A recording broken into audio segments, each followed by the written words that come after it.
Good morning मेरे प्यारे प्यारे बच्चों। चलो आज हम लोग सॉल्व करते हैं केमिस्ट्री पेपर सेट 2 जो आज आप लोगों का मॉर्निंग शिफ्ट में हुआ है। तो सभी बच्चे इस वीडियो को अच्छे से वॉच करना। जो क्वेश्चन आप गलत करके आते हैं दोबारा ये क्वेश्चन आप अपने एग्जाम में गलत नहीं करेंगे, ठीक है। तो चलिए सॉल्व करते हैं। सबसे पहले हम सॉल्व करेंगे ऑब्जेक्टिव टाइप का क्वेश्चन, राइट, जो 1 मार्क्स का क्वेश्चन होता है। इसमें सबसे पहला क्वेश्चन क्या दिया हुआ है, the element having highest ionisation energy.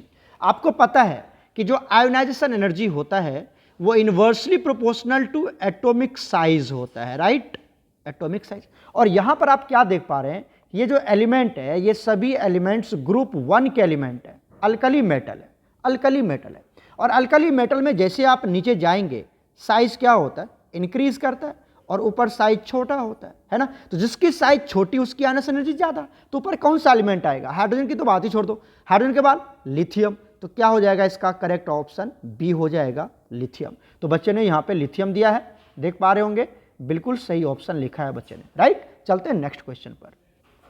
Next question है the in PCl5 the hybridisation, मतलब फॉस्फोरस की हाइब्रिडाइजेशन क्या होगी।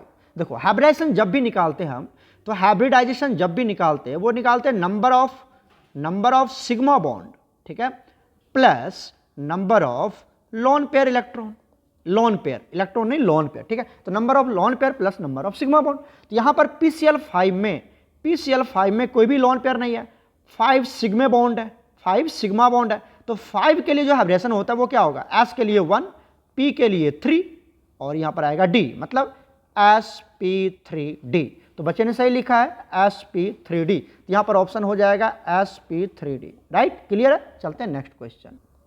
नेक्स्ट क्वेश्चन देखिए, in the reaction NaH plus H2O क्या देता है, NaOH प्लस H2। तो कहता है जो NaH है वो क्या ऑक्सीडाइज हो रहा है, रेड्यूस्ड हो रहा है, ऑक्सीडाइज और रेड्यूस हो रहा है, या नन ऑफ दिस, ठीक है। तो चलिए इसको सॉल्व करते हैं। देखिए क्या दिया हुआ आपको, ये दिया हुआ NaH प्लस H2O क्या देता है आपको, NaOH प्लस H2, यही देता है ना बच्चा। देखो यहाँ पर देखो, ये जो NaH है ये सोडियम हाइड्राइड है, जहां पर H पर क्या आता है, नेगेटिव चार्ज आता है, राइट। यहां पर H2O है, यहां पर हाइड्रोजन पे कौन सा चार्ज आता है, प्लस। ये NaOH है, NaOH को ऐसे तोड़ दो, NaO के ऊपर आएगा माइनस, H के ऊपर आएगा प्लस, मतलब H के ऊपर आ गया प्लस। और ये H2 है तो इसके ऊपर कौन सा चार्ज आएगा, H के ऊपर 0 चार्ज आएगा, ऑक्सीडेशन स्टेट 0। अब आप क्या देख रहे हैं बच्चा, अब आप देख पा रहे होंगे ये जो H माइनस है ये किस में जा रहा है, बताओ, H माइनस, ऐसे भी देख लो ये किस में जा रहा है, यहां पर H माइनस ऑक्सीडेशन स्टेट बढ़ रहा है, क्या आ रहा है, 0 आ रहा है। और ये H प्लस, या इसको ऐसे कर लो तुम, अल्टरनेट कर लेते हैं, H माइनस किस में जा रहा है, H प्लस में जा रहा है, मतलब इंक्रीज हो रहा है। यहां पर क्या हो रहा है, ऑक्सीडेशन हो रहा है। और H प्लस किस में जा रहा है, H 0 में जा रहा है, मतलब क्या हो रहा है, वो रेड्यूस्ड हो रहा है। यहां पर क्या हो रहा है, रेड्यूस, तो ऑक्सीडाइज भी हो रहा है और रेड्यूस्ड भी हो रहा है, क्लियर है, क्लियर है। तो ऑक्सीडाइज एंड रेड्यूस्ड दोनों इसका आंसर हो जाएगा। तो ऑप्शन क्या हो जाएगा, C is absolutely correct, option C is absolutely correct, clear है। चलते हैं नेक्स्ट क्वेश्चन। नेक्स्ट क्वेश्चन कहता है which one is nucleophile. Nucleophile तो पता ही आपको, BF3 AlCl3 ये सब इलेक्ट्रॉन डेफिशिएंट है, मतलब इलेक्ट्रोफाइल की तरह बिहेव करेगा, लुइस एसिड की तरह बिहेव करेगा। ये जो Cn माइनस है, ये Cn माइनस मतलब नेगेटिव चार्ज है, इलेक्ट्रॉन रिच है, तो Cn माइनस हो जाएगा। इसका करेक्ट ऑप्शन क्या हो जाएगा, Cn minus, right, option D is correct. Next question देखिए क्या कहता है, oxidation number of Mn in KMnO4। KMnO4 में जो ऑक्सीडेशन स्टेट होता है Mn का वो +7 होता है, ये तो तुम निकाल ही लोगे। उसके बाद नेक्स्ट क्वेश्चन है the number of chain isomer of hexane. Hexane का जो चेन आइसोमर है, जो हेक्सेन है, हेक्सेन में कितना कार्बन होगा, हेक्सेन में होगा 6 कार्बन। और 6 कार्बन का जब आप स्ट्रक्चरल आइसोमर ड्रॉ करेंगे तो ये बनेगा 5 स्ट्रक्चरल आइसोमर्स बनेंगे। कितने बनेंगे, 5 स्ट्रक्चरल आइसोमर्स बनेंगे, क्लियर है। तो यहां पर ऑप्शन हो जाएगा 5, option B is correct, clear है कि नहीं, क्लियर है। नेक्स्ट क्वेश्चन देखिए बहुत इजी है, which one compound is ethyne. Ethyne क्या होता है, इथाइन होता है आपका alkyne, alkyne triple bonded compound कौन सा है, तो ये ऑप्शन ए इज करेक्ट, ये option A is correct, clear है यहां तक। चलते हैं नेक्स्ट क्वेश्चन। नेक्स्ट क्वेश्चन देखिए, व्हेन एसिटाइलिन, एसिटाइलिन किसको बोलते हैं, चलो, acetylene is treated with HBr it gives. Acetylene होता है, इथाइन को बोलते हैं, इथाइन को हम एसिटाइलिन बोलते हैं, मतलब CH ट्रिपल बॉन्ड CH, ठीक है, यही एसिटाइलिन है। इसकी रिएक्शन करवा देते हैं हम किसके साथ, HBr के साथ। तो HBr, Br के ऊपर माइनस, H के ऊपर प्लस। देखो ये सिमेट्रिकल अल्काइन है, ये क्या, ये सिमेट्रिकल अल्काइन। तो यहाँ पर कहीं पर भी H प्लस को भेज दो, कहीं पर भी H माइनस को भेज दो, तो कोई टेंशन नहीं है। यहाँ पर मान लो ये H प्लस चला गया CH के पास और ये Br चला गया इस CH के पास, राइट। तो प्रोडक्ट आराम से बन जाएगा। क्या बनेगा प्रोडक्ट बताइए, ये बन जाएगा CH, यहाँ पर आ जाएगा 2, है ना, एक H ये जुड़ेगा और यहाँ पर H आई, और यहाँ पर जाएगा डबल बॉन्ड और ये क्या बचेगा CH और यहाँ पर आ जाएगा Br।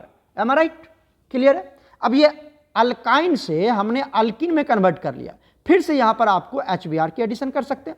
मतलब ये कितना मॉलिक्यूल लेना है आपको, 2 टाइम्स लेना है, 2 बार HBr लेना है, 2 टाइम्स HBr। तो फर्दर इसकी रिएक्शन किसके साथ करवा देते हैं, HBr के साथ करवाते हैं। Br के ऊपर माइनस, H के ऊपर प्लस, एम आई राइट।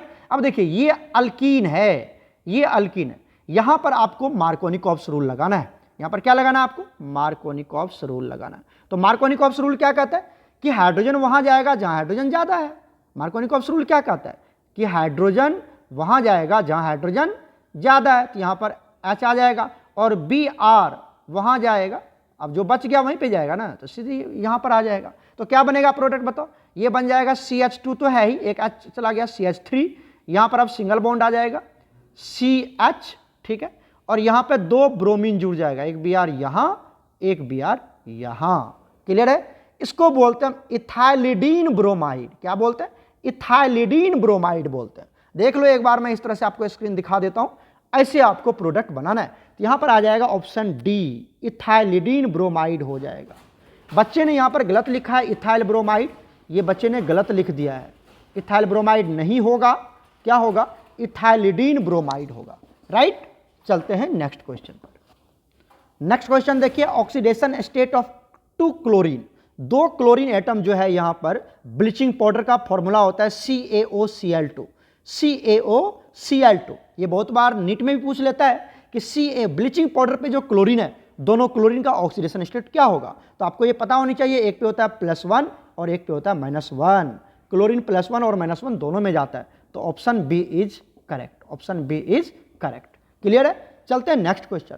नेक्स्ट क्वेश्चन देखिए क्या कहता है, the number of molecules of 100 ml of 0.02 normal H2SO4 solution, ठीक है। इसको मैं बना के दिखाता हूं, ध्यान से देखना। यहां पर सबसे पहले क्या दिया हुआ है, यहां पर देखिए आपको दिया हुआ है वॉल्यूम, अच्छा ये नॉर्मल दे रखा है, तो सबसे पहले यहां से मोलरिटी कैलकुलेट कर लेते हैं।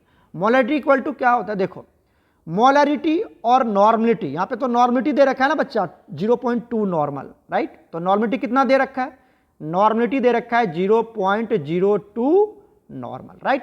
आप जानते हैं कि मोलरिटी, सॉरी ऐसे लिख लो, नॉर्मलिटी इक्वल टू क्या होता है, आप जानते हैं कि नॉर्मलिटी इक्वल टू होता है molarity into N factor, molarity into N factor, Naman पढ़ाया होगा मैंने आपको।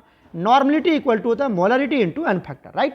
तो नॉर्मलिटी की वैल्यू कितना दे रखा है 0.02 into molarity, sorry is equal to, molarity calculate करना तो m, और H2SO4, H2SO4 की जो एन फैक्टर होता है वो 2 होता है, 2 होता है, राइट।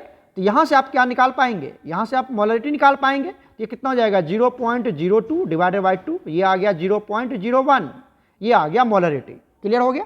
वॉल्यूम कितना दिया हुआ है, वॉल्यूम आपको दिया हुआ है देखो 100 ml, तो इसको 1000 से डिवाइड कर दो क्योंकि लीटर में चाहिए, तो ये आ जाएगा 0.0, यही आएगा ना, यहाँ से अरे देख लो कट करते, ये 2 0 कट गया, 1/10, तो 0.1 आ जाएगा, 0.1 आ जाएगा वॉल्यूम, ये आ जाएगा लीटर में, राइट। अब आइए, अब आपको पता है कि मोलरिटी इक्वल टू क्या होता है, मोलरिटी इक्वल टू होता है N/V, तो यहां से N निकाल लेते हैं, राइट। तो N निकाल लो, N क्या होगा, N हो जाएगा मोलरिटी इंटू वॉल्यूम, ये क्रॉस मल्टीप्लाई कर लेंगे, है ना, क्रॉस मल्टीप्लाई।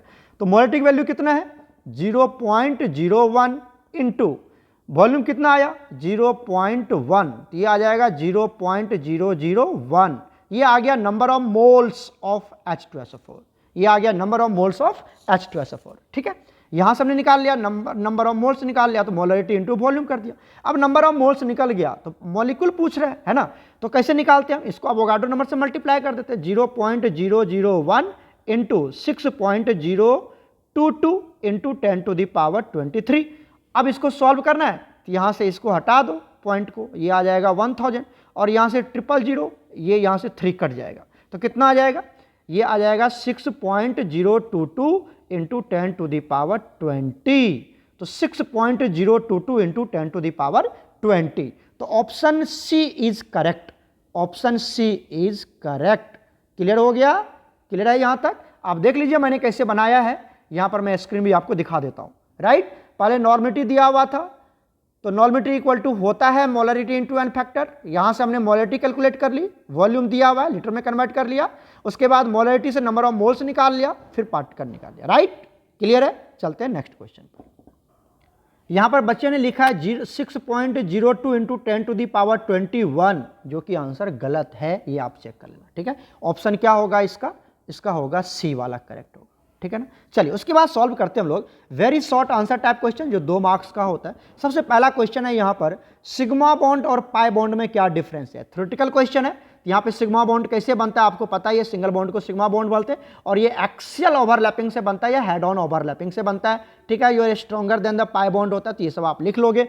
उसके बाद पाई बॉन्ड कैसे बनता है, पैरेलल ओवरलैपिंग से बनता है। राइट, उसके बाद ये वीकर होता है सिग्मा बॉन्ड से, तो ये डिफरेंस आप खुद कर पाएंगे। राइट, चलते हैं नेक्स्ट क्वेश्चन। नेक्स्ट क्वेश्चन का आता है what define resonance. Define resonance, resonance क्या होता है, तो रेजोनेंस में आपको पता है यहां पर पाई बॉन्ड और लोन पेयर की क्या होती है, शिफ्टिंग होती है और डिफरेंट डिफरेंट स्ट्रक्चर्स मिलते हैं, उसको रेजोनेटिंग स्ट्रक्चर्स बोलते हैं। वो स्ट्रक्चर्स आपका रियल का स्ट्रक्चर नहीं होता है, हाइब्रिड स्ट्रक्चर आपका रियल स्ट्रक्चर्स होते हैं। तो ये सब आप लिख लोगे और यहां पर बच्चे ने एक एग्जाम्पल भी दिया है, तो ये एग्जाम्पल भी बिल्कुल सही है, इस तरह से आप कर पाएंगे। राइट, चलते हैं नेक्स्ट क्वेश्चन पर। नेक्स्ट क्वेश्चन है write to addition reaction of ethene, मतलब अल्कीन का आपको एडिशन रिएक्शन लिखना है। तो सबसे पहला आप क्या कर सकते हैं, H2 गैस की एडिशन करवा सकते हैं, आप हाइड्रोजनेशन करवा सकते हैं। हाइड्रोजन गैस की एडिशन करवा दीजिए तो क्या बन जाएगा आपको, अल्केन का फॉर्मेशन हो जाएगा in the presence of platinum palladium nickel, है ना, निकल जिसको बोलते हो। राइट, उसके बाद आप HX की एडिशन करवा सकते हैं, हाइड्रो हेलोजिनेशन करवा सकते हैं आप यहाँ पर, और ये क्या फॉलो करेगा, मार्कोनिकॉव्स रूल फॉलो करेगा अल्कीन के केस में। तो हाइड्रोजन वहां जाएगा जहां हाइड्रोजन ज्यादा है, तो यहाँ पर आ जाएगा हाइड्रोजन, तो यहाँ पर आ गया हाइड्रोजन, और यहाँ पर आ जाएगा कौन, Br, सॉरी HCl अगर ले रहे हो तो HCl ले लो या Br कुछ भी ले सकते हो यहाँ पर। ठीक है, पर ऑक्साइड नहीं होना चाहिए, तो ये मार्कोनिकॉव्स रूल फॉलो कर लेंगे। तो हाइड्रो हेलोजिनेशन करवा सकते हो आप और ये हाइड्रोजिनेशन करवा सकते हैं। राइट, तो 2 एडिशन रिएक्शन यहाँ पर क्लियर है। चलते हैं नेक्स्ट क्वेश्चन। नेक्स्ट क्वेश्चन देखिए, define the following terms using formula and units. Mole fraction, mass fraction. Mole fraction क्या होता है, मोल फ्रैक्शन को number of moles of solute या mole of solvent divided by moles of solution, है ना, इसका कोई यूनिट नहीं होता है, इस तरह से डिफाइन कर देंगे, मैथमेटिकल एक्सप्रेशन लिख देंगे। मास फ्रैक्शन क्या होता है, मास फ्रैक्शन, तो यहां पर आपको लिखना है मास ऑफ सॉल्यूट, ये मास परसेंटेज हो गया, अगर आपने 100 से मल्टीप्लाई कर दिए तो ये मास परसेंटेज हो जाएगा। तो मास परसेंटेज नहीं लिखना आपको, मास फ्रैक्शन लिखना है। तो mass of solute by mass of solution या mass of solvent by mass of solution, और ये सब ग्राम में लेंगे, 100 से मल्टीप्लाई नहीं करना बच्चा, ये मास परसेंटेज हो जाएगा। मास परसेंटेज और मास फ्रैक्शन में अंतर है, ठीक है ना, तो इस तरह से कर सकते हैं आप। चलते हैं नेक्स्ट क्वेश्चन। नेक्स्ट क्वेश्चन देखिए, आपको कहता है शेप ड्रॉ करने के लिए, draw the shape of XeF2 and NH3 according to VSPR theory. तो सबसे पहले XeF2 ले लेते हैं, इसकी जो हाइब्रिडाइजेशन होती है XeF2 में, यहां पर आप देखेंगे यहाँ पे लोन पेयर भी बचता है XeF2 में। ठीक है, इस तरह से कितने लोन पेयर बचेंगे, ये जेनन है जिसमें 8 वैलेंस इलेक्ट्रॉन होते हैं, जिसमें 2 तो चला गया किसमें, 2 तो चला गया बॉन्डिंग में, तो 6 इसके पास इलेक्ट्रॉन बचेंगे, है ना, मतलब 3 लोन पेयर होगा और 2 सिग्मा बॉन्ड होगा, तो टोटल 5 आ गया। यहाँ पर sp3 होगा, sp3d होगा इसकी हाइब्रिडाइजेशन, और इसकी जो बॉन्ड एंगल होगी वो बॉन्ड एंगल जो होगी वो 180, क्योंकि वो लीनियर शेप में जाएगा, और शेप कैसा होगा, लीनियर। राइट, इस तरह से ये इसका शेप लिखना है आपको, ज्योमेट्री नहीं लिखनी है, शेप लिखना। शेप में आप लोन पेयर को काउंट नहीं करते, सिर्फ बॉन्ड पेयर को काउंट करते हैं। ठीक है, उसके बाद आपका आता है NH3। NH3 में हाइब्रिडाइजेशन क्या होगा, sp3। ठीक है, क्योंकि एक लोन पेयर बचता है यहाँ पर, तो लोन पेयर को हटा देना है, तो टोटल कितना हो गया 4, एक लोन पेयर और 3 सिग्मा, तो 4 के लिए sp3। बॉन्ड एंगल कितना होता है 109.5 डिग्री सेल्सियस से कम होता है, और शेप कैसा होता है, पिरामिडल होता है। अगर ज्योमेट्री पूछता तो क्या लिखते हैं उसको, टेट्राहेड्रल, जबकि शेप पूछ रहा है तो पिरामिड, राइट। कर लेंगे आप लोग। चलते हैं नेक्स्ट क्वेश्चन। नेक्स्ट क्वेश्चन देखिए, what is buffer solution. Buffer solution क्या होता है, उसके टाइप्स भी मेंशन करना है। तो बफर सॉल्यूशन क्या होता है, जिसमें आप एसिड बेस सॉल्ट, कुछ एसिड बेस वाटर ऐड करो तो अपना पीएच को चेंज होने से रेसिस्ट करता है, खुद को रेसिस्ट करता है, उसी को क्या बोलते हैं हम, बफर सॉल्यूशन बोलते हैं। लिख देंगे ये बफर सॉल्यूशन के टाइप्स, एक होता है सिंपल बफर सॉल्यूशन, एक होता है mixed buffer solution, right. Mixed buffer solution को भी दो टाइप में डिवाइड किया गया, एसिडिक बफर सॉल्यूशन और बेसिक बफर। आपको टाइप्स ही पूछ रहा है, यहां पर आप एग्जाम्पल भी दे सकते हैं। ऐसे 2 मार्क्स का है, नहीं भी दोगे तो सिर्फ डिफाइन करके आ जाओ, कोई दिक्कत नहीं है। चलते हैं नेक्स्ट क्वेश्चन। नेक्स्ट क्वेश्चन देखिए, होमोलाइटिक एंड हेटेरोलाइटिक बॉन्ड फिजन क्या होता है। तो होमोलाइटिक बॉन्ड फिजन क्या होता है आपको पता ही है, यहां पर आपको फ्री रेडिकल का फॉर्मेशन होता है, इक्वल पार्ट में बॉन्ड ब्रेक कर जाता है और अपना अपना इलेक्ट्रॉन लेके सेपरेट, तो फ्री रेडिकल का फॉर्मेशन। हेटेरोलाइटिक में क्या होता है, वो एक मोर इलेक्ट्रोनिगेटिव होता है, तो वो अपना इलेक्ट्रॉन लेके उसका भी इलेक्ट्रॉन छीन के लेके निकल लेता है, और ये इस तरह से एक कैटायन और एक एनायन का फॉर्मेशन होता है। इस तरह से आप लिख लेंगे, ये स्क्रीन देख लो और ऐसा ही आपको मेंशन कर लेना है, राइट। चलते हैं नेक्स्ट क्वेश्चन। नेक्स्ट क्वेश्चन देखिए, complete the following. Following complete करना है। ये जो पहला ऑप्शन है, ए वाला जो क्वेश्चन है, इसमें देखिए मिथेन इथेन प्रोपाइन है, ये प्रोपाइन की ओजोनोलाइसिस करनी है। प्रोपाइन की ओजोनोलाइसिस क्या बताया था, सबसे इजी ट्रिक बताया था, CH3, यहाँ पे देखो CH और यहाँ पे डबल बॉन्ड क्या हो जाएगा CH2। तो आपको क्या करना है, यहाँ पर इसकी ओजोनोलाइसिस करनी है, इसकी ओजोनोलाइसिस करनी है, O3 और साथ में क्या दे दिया, जिंक दे दिया आपको, राइट, साथ में जिंक दे दिया। तो क्या होगा, देखो मैंने आपको समझाया था, यहाँ पर एक अच्छा सा घर बना दो, यहाँ पर एक अच्छा सा घर बना दो, इस तरह से घर बना दिया, और इस तरह से इसको क्या कर देना, ब्रेक कर देना, इस तरह से, और ये बॉन्ड को यहाँ से ब्रेक कर दो, हटा दो इसको, ये नहीं है, मान लो ये नहीं है, यहाँ से हटा दिया, राइट। अब क्या होना सर, इसको इस तरह से ब्रेक कर दो और इसको इस तरह से ब्रेक कर दो, और ये जो ऑक्सीजन है इसको तो जिंक लेके भाग जाएगा, इसको तो जिंक लेके भाग जाएगा, और ये बना लेगा ZnO। ये क्या बना लेगा, ZnO बना लेगा। अब क्या बच गया, जरा सोचो, इधर क्या बच गया, ये वाला पार्ट देखो, ये वाला पार्ट क्या बच गया, ये बच गया आपका, देखो मैं यहां पे लिख रहा हूं, क्या बचा, CH3, ये वाला पार्ट क्या हो गया, CH3, am I right, CH3, right, clear है। अब देखो यहां पर ये बॉन्ड आएगा, और ये वाला क्या, देखो ये आपका CHO, ये क्या है CHO, राइट, क्लियर है। तो ये बन गया आपका इथेनॉल, मिथेन इथेन, तो क्या बोलते हैं इसको, इथेनॉल बोलते हैं, इथेनॉल, ये बन गया।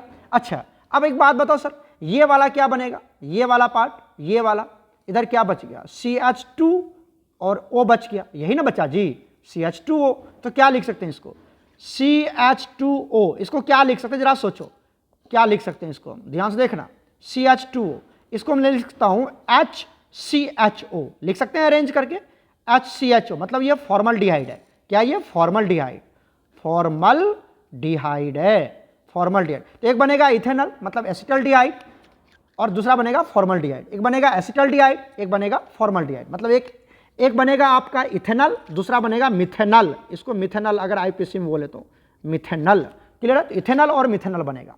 जबकि बच्चे ने यहाँ पर क्या लिखा है, बच्चे ने यहाँ पर क्या लिखा है, देखो यहाँ पर एक ही बनाया इथेनॉल, 2 मॉलिक्यूल बना दिया, जो कि गलत है, जो कि गलत है। रिएक्शन देख लो कैसे बनाएंगे हम, देख लो एक बार रिएक्शन, एक बनेगा इथेनॉल, एक बनेगा मिथेनॉल, एक बनेगा इथेनॉल, एक बनेगा मिथेनॉल, क्लियर है। चलते हैं नेक्स्ट क्वेश्चन। नेक्स्ट जो क्वेश्चन है बी वाला में क्या है कि आपका इथीन है, इथीन अल्कीन है, और इसकी ऑक्सीडेशन करवाते हैं आप कोल्ड MnO4, ठीक है, कोल्ड MnO4 के साथ, तो ये आपको ग्लाइकोल देता है। 2 कार्बन है तो 2 कार्बन का ग्लाइकोल दे देगा, CH2 और यहाँ पर OH और यहाँ पर OH, इसको हम लोग इथाइलिन ग्लाइकोल भी बोलते हैं, क्या बोलते हैं, इथाइलिन ग्लाइकोल भी बोलते हैं। तो ये देगा आपको इथाइलिन ग्लाइकोल। तो बच्चे ने शायद सही लिखा है, देखो यहाँ पर CH2 और यहाँ पर क्या दे दिया OH, तो ये इथाइलिन ग्लाइकोल बना लेगा, क्लियर है। इस तरह से जब आप इथीन की डाइल्यूट या कोई भी कोल्ड KMnO4 के साथ ऑक्सीडेशन करवा देते हैं, ठीक है, तो आपको इथाइलिन ग्लाइकोल देता है, क्लियर है। चलते हैं नेक्स्ट क्वेश्चन। नेक्स्ट देखिए, write only the necessary condition for any compound to show aromatic. Aromatic compound show करने के लिए क्या कंडीशन है, ये तो आपको पढ़ाया गया होगा हर जगह। कंपाउंड क्या होनी चाहिए, साइक्लिक होनी चाहिए, क्या होनी चाहिए, साइक्लिक होनी चाहिए, या रिंग सिस्टम में होनी चाहिए। रिंग क्या होनी चाहिए, प्लेनर मतलब sp2 हाइब्रिडाइज्ड होनी चाहिए, इच कार्बन। उसके बाद क्या होना चाहिए, कंप्लीट कॉन्जुगेशन होना चाहिए रिंग के अंदर, या सिस्टम के अंदर, उसके बाद वो कंपाउंड हकल्स रूल को फॉलो करना चाहिए। ये सिर्फ कंडीशन आपको लिखना है, 2 नंबर का है, कंडीशन लिख के आना है, राइट। चलते हैं नेक्स्ट क्वेश्चन, दैट इज अब हम लोग डिस्कस करेंगे शॉर्ट आंसर टाइप क्वेश्चन जो 3 मार्क्स कैरी करता है। पहला क्वेश्चन है शॉर्ट आंसर में, state and explain law of constant proportion. Law of constant proportion क्या होता है, ये तो आपने 1000 बार लिखा होगा, बहुत बार क्वेश्चन आया हुआ है। और इसका एग्जाम्पल दे देना है, वाटर आप दे सकते हैं, जहाँ पर 1:8 रेशियो में हमेशा पाया जाता है, चाहे वो किसी भी सोर्स से वाटर लिया जाए या कहीं पर भी बनाया जाए, ठीक है। या आप CO2 ले सकते हैं 3:8 रेशियो में। बच्चे ने यहाँ पर अच्छे से एग्जाम्पल भी एक्सप्लेन करना है और थ्योरी भी लिखना है, तो थ्योरी देख लो, वीडियो पॉज करके अच्छे से थ्योरी मेंशन करना और एग्जाम्पल मेंशन करना, दोबारा ये गलती नहीं होनी चाहिए, ठीक है। चलते हैं नेक्स्ट क्वेश्चन। नेक्स्ट क्वेश्चन है 12, question number 12, explain the periodicity of atomic radius in the group and period. Group and period में एटॉमिक रेडियस क्या क्या ट्रेंड है उसका, घटता है कि बढ़ता है, बताओ। सबसे पहले आप लिखोगे इन पीरियड। पीरियड में जब आप इधर जाते हो, इधर इधर, इसी को बोलते हैं पीरियड, लेफ्ट टू राइट। जब लेफ्ट टू राइट जाते हैं तो एटॉमिक साइज डिक्रीज करता है, और एटॉमिक साइज डिक्रीज करेगा तो एटॉमिक रेडियस भी क्या करेगा, डिक्रीज कर जाता है, क्योंकि इफेक्टिव न्यूक्लियर चार्ज इंक्रीज कर जाता है, ठीक है। दूसरा केस लिखेंगे आप in period. In period, period में क्या होता है, सॉरी ये तो पीरियड हो गया। इन ग्रुप, अगर मैं बात करूं इन ग्रुप की, ग्रुप यहां पर है, देखो यहां पर ग्रुप है, तो ग्रुप में जैसे जैसे नीचे जाएंगे, ग्रुप नीचे होता है, जैसे आप डाउन द ग्रुप जाएंगे, ठीक है, फ्रॉम टॉप टू बटम, तो एटॉमिक साइज इंक्रीज करता है, क्योंकि नंबर ऑफ सेल इंक्रीज करता है, और एटॉमिक रेडियस भी क्या हो जाता है, इंक्रीज हो जाता है।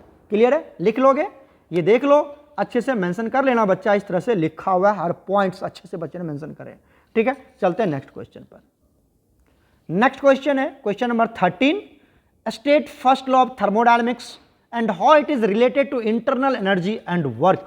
तो मतलब ये मैथमेटिकल इक्वेशन लिखना है इसका। तो फर्स्ट लॉ ऑफ थर्मोडायनेमिक्स क्या होता है, ये तो आपने 1000 बार लिखा होगा ना, क्या होता है फर्स्ट लॉ ऑफ थर्मोडायनेमिक्स, उसका ये बच्चे ने ये डायग्राम बना के एक्सप्लेन करें, उसके बाद ये उसका mathematical expression, delta U equal to Q plus W of Q minus W minus Q, ये सब भी लिख सकते हैं आप, ठीक है, लिख लोगे आराम से। ये तो बहुत बार आया हुआ क्वेश्चन है और आपने भी बहुत बार लिखा है, उम्मीद है कि आपको ये बहुत अच्छे से आता होगा।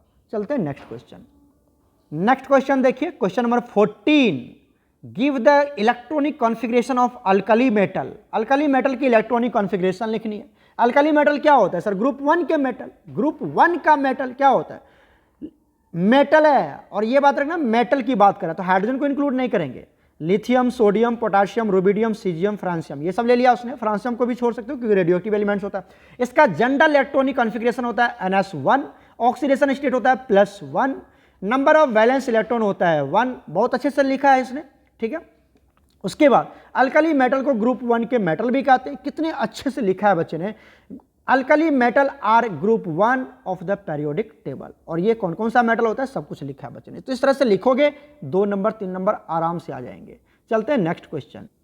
नेक्स्ट क्वेश्चन देखिए, डिफाइन द फॉलोइंग टर्म्स, क्या है, अवोगाड्रो नंबर। अवोगाड्रो नंबर क्या होता है आपको पता ही है, 6.023 इंटू 10⁻23 को हम क्या बोलते हैं, अवोगाड्रो नंबर बोलते हैं। अवोगाड्रो नंबर क्या होता है, इसने बच्चे ने डिफाइन किया है, सब कुछ Na से डिनोट करते हैं इसको, ये इसका वैल्यू होता है। उसके बाद आपको mole in the term of mass, तो नंबर ऑफ मोल्स कैसे निकालते हैं आपको पता होगा, given mass upon molar mass, given mass upon molar mass, ये आपको एक्सप्लेन कर देना है। उसके बाद mole in the term of volume, तो वॉल्यूम के टर्म में कैसे निकालते हैं हम लोग बताइए, given volume upon molar volume. Molar volume कितना होता है 22.4 लीटर को मोलर वॉल्यूम बोलते हैं, मोलर वॉल्यूम बोलते हैं। तो given volume upon molar volume, तो ये volume mole in the term of volume हमने एक्सप्लेन करें, राइट बच्चे ने अच्छे से। उसके बाद एक एग्जांपल भी दे दिया, देखो एक एग्जांपल भी एक्सप्लेन कर रखे हैं बच्चे ने, जबरदस्त लिखा है, एग्जांपल के साथ एक्सप्लेन करें इसने, सिर्फ डिफाइन करके नहीं छोड़े, बहुत अच्छे लिखे ना बच्चे ने। चलिए चलते हैं नेक्स्ट क्वेश्चन पर।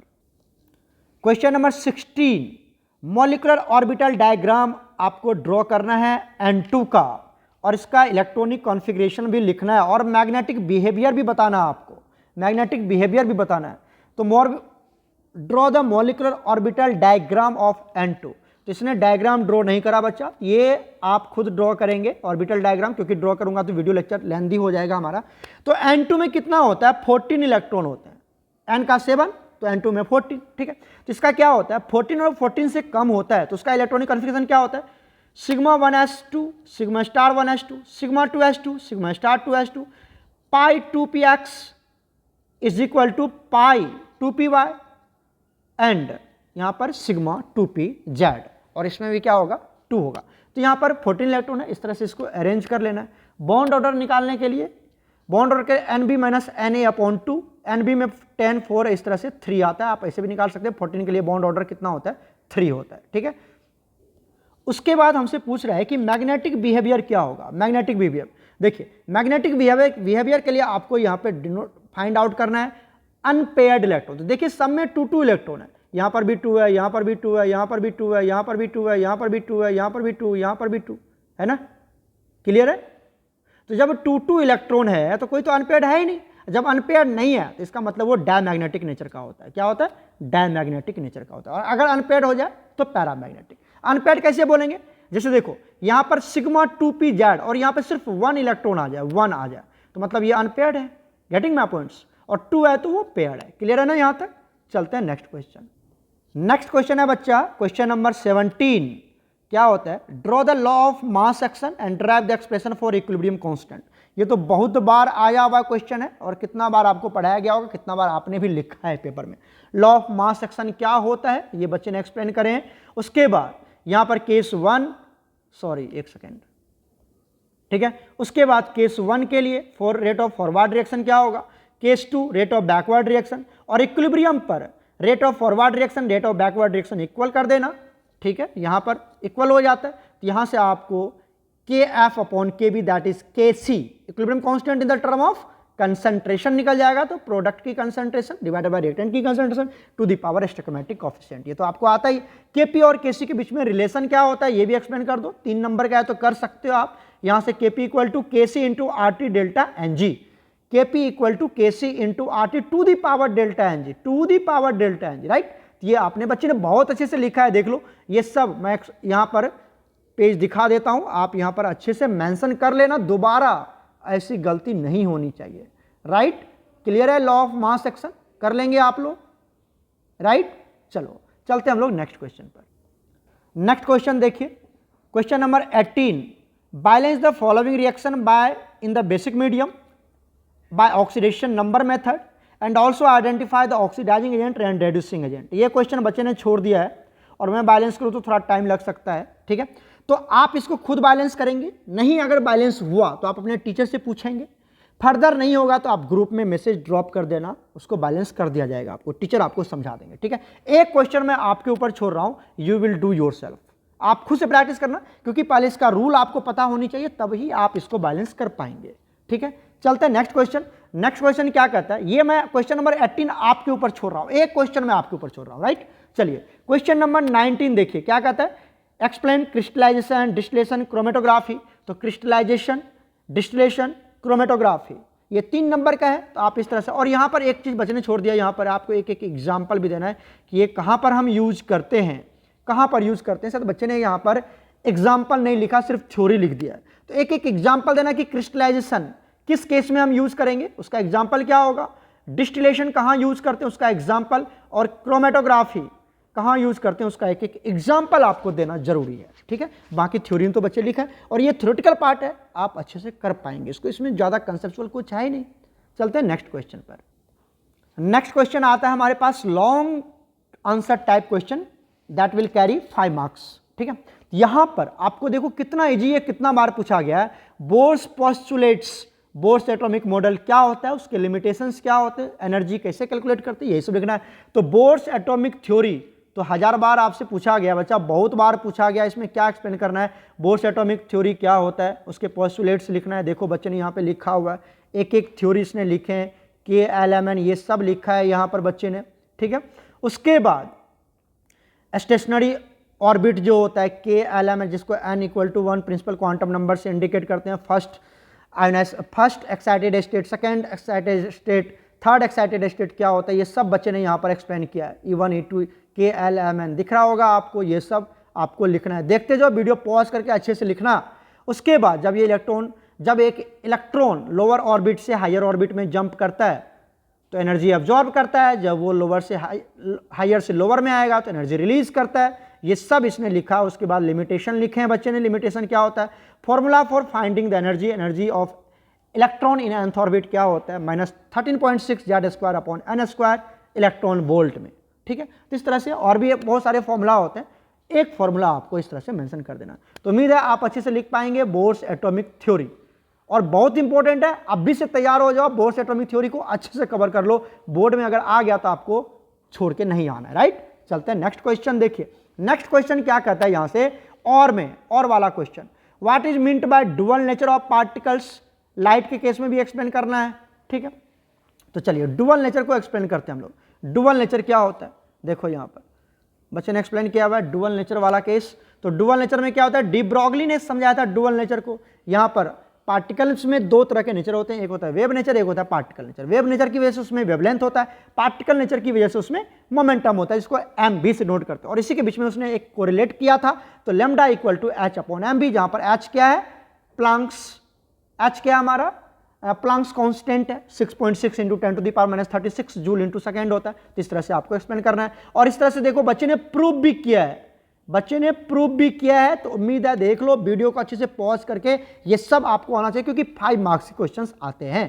तो इस तरह से देख लो, क्लियर है, यहां तक लिख पाओगे।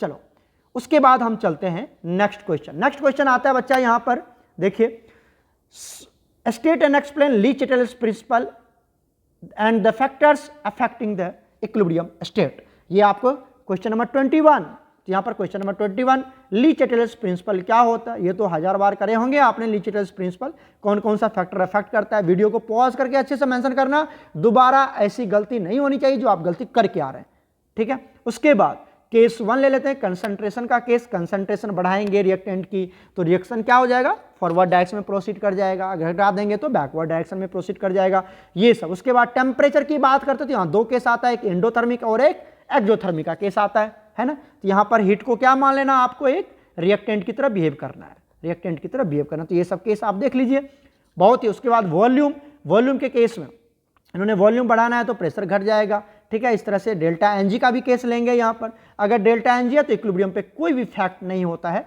वॉल्यूम का, राइट। इस तरह से सब कुछ आपको एक्सप्लेन करना है, क्लियर है। नेक्स्ट क्वेश्चन देखिए, नेक्स्ट क्वेश्चन आता है हमारे पास, define the term pH Ostwald dilution law. तो पीएच क्या होता है बच्चा, पीएच होता है negative of logarithm of concentration of hydronium ion या हाइड्रोजन आयन। तो pH equal to -log to the base 10 H+ ion की कंसंट्रेशन, राइट। तो यहाँ पर 25 डिग्री पर 0 और 14 के बीच में ये स्केल लाई करता है, ठीक है। ये सब इसने बच्चे लिखा है। देखो अगर टेम्परेचर हम बढ़ा रहे हैं तो पीएच का जो स्केल होता है वो डिक्रीज कर जाता है, ठीक है। ये इस तरह से लिखा हो गया।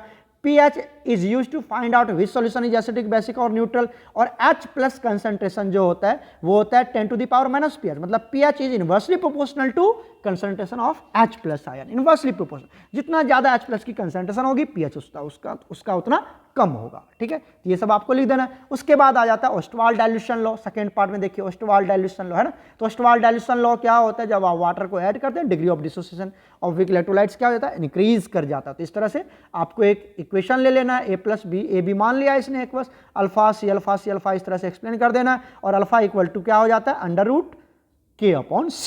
K क्या इक्विलिब्रियम कांस्टेंट, C क्या है कंसंट्रेशन। तो अल्फा का वैल्यू ये आ जाता है।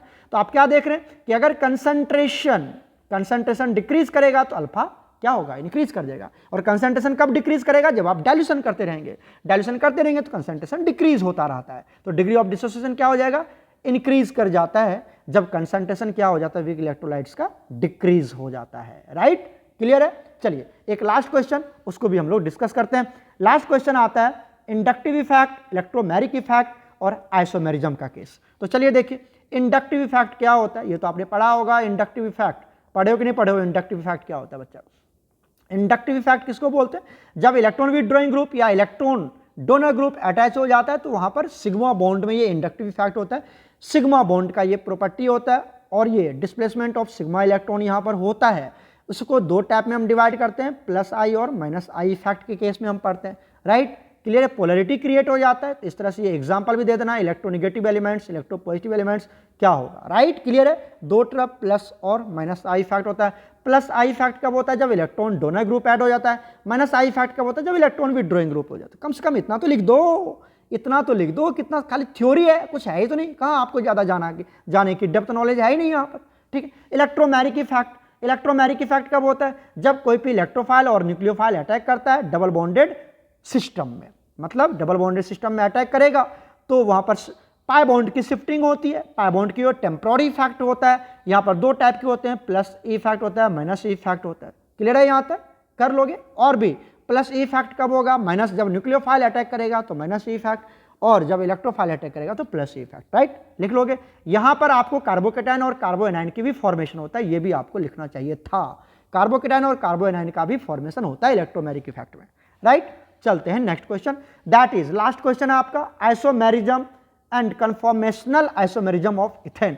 आइसोमेरिज्म क्या होता है? आइसोमेरिज्म होता है सर कंपाउंड, दो या दो से अधिक टाइप के कंपाउंड जिसकी केमिकल फॉर्मूला बिल्कुल सेम होगा, स्ट्रक्चर्स या अरेंजमेंट अलग अलग होंगे। जैसे यहां पे ले लिया एन ब्यूटेन और यहां पे ले लिया 2 methyl propane. Right, 2 methyl propane है जिसकी मेल्टिंग पॉइंट, ये मॉलिक्यूलर फॉर्मूला C4H10, लेकिन मेल्टिंग पॉइंट अलग है तो फिजिकल प्रॉपर्टी अलग हो, केमिकल प्रॉपर्टी भी अलग हो सकता है यहाँ पर। राइट, तो इस तरह से फिजिकल प्रॉपर्टी क्या हो गया? चेंज हो गया। आप केमिकल प्रॉपर्टी भी चेंज हो जाता है। तो इस तरह से एक एग्जांपल दे देना। आइसोमेरिज्म तो बहुत ईजी है। उसके बाद कन्फर्मर्स क्या होता है बच्चा?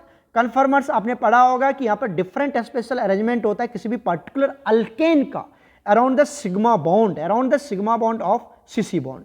सीसी बॉन्ड जो सिग्मा बॉन्ड है उसके अराउंड एक पार्टिकल, एक सी कार्बन मॉलिक्यूल को क्या करते हैं हम? रोटेट करवाते हैं तो डिफरेंट अरेंजमेंट मिलता है। ठीक है, अब यहां पर हम इथेन की बात करते हैं तो इसका इथेन का सबसे पहले आपको ड्रॉ कर लेना सोहर्स प्रोजेक्शन। ये सोहर्स प्रोजेक्शन है, ये सोहर्स प्रोजेक्शन है। उसके बाद ये जो हमने ड्रॉ करे ये न्यूमन प्रोजेक्शन है, ये तो आपने पढ़ा होगा। राइट, तो ये न्यूमन प्रोजेक्शन है। तो इस तरह से कन्फर्मर्स आपको ड्रॉ करना इथेन का। हमने ब्यूटेन का भी आपको पढ़ाया हुआ है, ये इथेन का यहाँ पर दिया हुआ है। ठीक है, उम्मीद है कि आपको समझ में आ गया होगा। वीडियो थोड़ा लेंदी हो गया, सभी बच्चे इसको अच्छे से वॉच करना और दोबारा जो आप गलती करके आते हैं बोर्ड पेपर में या कहीं पर भी, ऐसी गलती नहीं करके आना। अच्छे से यहाँ पर आप अच्छे से नोट्स बनाना और अपने आप को तैयार करना for the board preparation. Okay बच्चा, गॉड ब्लेस यू ऑल।